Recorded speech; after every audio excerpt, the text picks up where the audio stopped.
છેલ્લે હવે ખબર છે કે ભાઈ સમાજ અંદર આવી ગયો છે, આગેવાનો અંદર આવી ગયા છે, રાજકીય માણસો બી અંદર આવી ગયા છે, એટલે એના કારણે એવા કેસ એવું ખબર પડવાથી શું થાય પીડિત પર આવી રીતે દબાણ ઉભું થાય. હવે તમારી વાત સાચી, તમને ખબર જ નથી કે ભાઈ મારા કરતા વધારે તો સાહેબ આ જવાબદારી તમારી છે.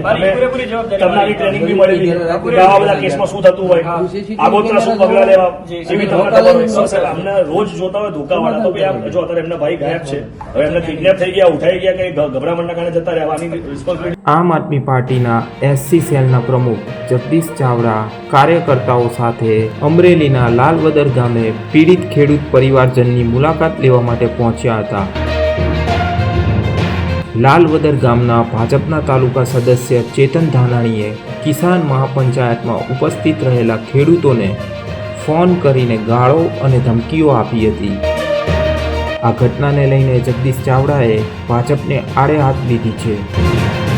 એફઆઈઆર થયાને 48 કલાક વીતી ગયા હોવા છતાં ચેતન ધાનાણી હજુ સુધી પોલીસને મળ્યો નથી.